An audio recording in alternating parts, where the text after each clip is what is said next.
The morning of Monday, the 21st of July, 2025, unfurled at 8 a.m. plus 07 over the Montecito estate, the air thick with an unsettling calm. Prince Harry sat at the kitchen table, his coffee untouched, scrolling through financial updates on his tablet. At 8:15 a.m., a stark notification from his bank jolted him upright.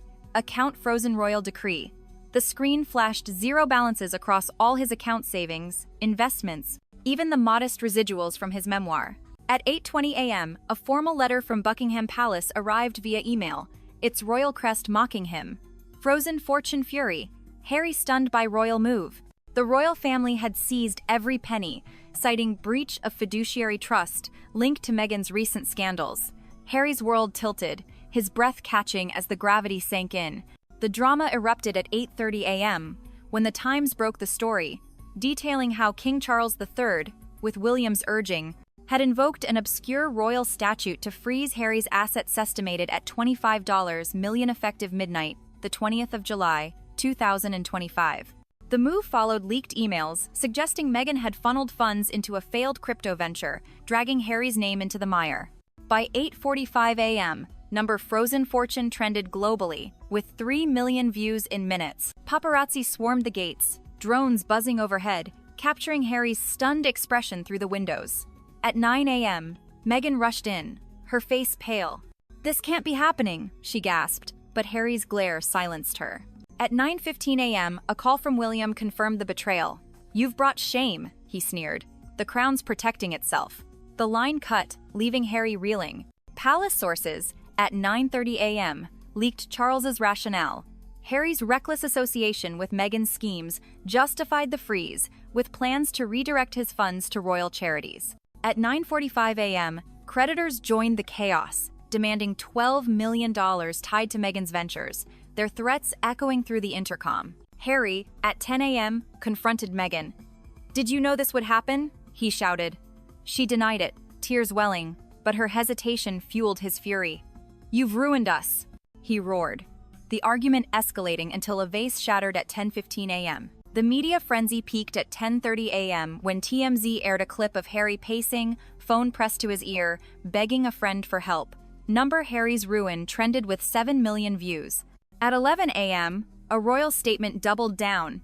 Harry's financial privileges are revoked pending investigation. William, at 11:15 a.m., went live, his voice cold. He chose exile, now he faces the consequences. The public split number, support Harry versus number royal justiciaraged online. Meghan, at 11:30 a.m., tried rallying her PR team, but they quit, citing toxic fallout.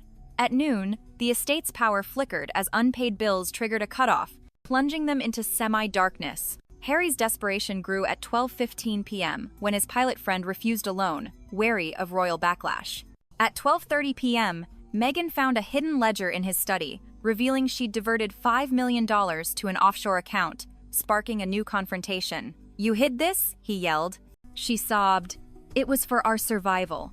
At 1 p.m., a SWAT team arrived, serving a court order to seize assets. Their presence a public spectacle aired live at 1:15 p.m. Number Royal Siege trended with 10 million views. The drama intensified at 2 p.m. when a leaked palace memo exposed Charles's personal vendetta, blaming Harry for Meghan's disgrace. At 2:15 p.m., Harry recorded a defiant video, airing at 3 p.m. "They've stripped me bare, but I'll fight." Meghan, at 3:30 p.m., pleaded with Tyler Perry, but he declined, saying, "I can't risk it." At 4:00 p.m., a judge froze their joint accounts, halting any escape. Harry, at 4:15 p.m., drove off, leaving Meghan a note. "I need answers." At 5 p.m., he reached a friend's hideout, hacking into royal servers with an ex-MI6 contact.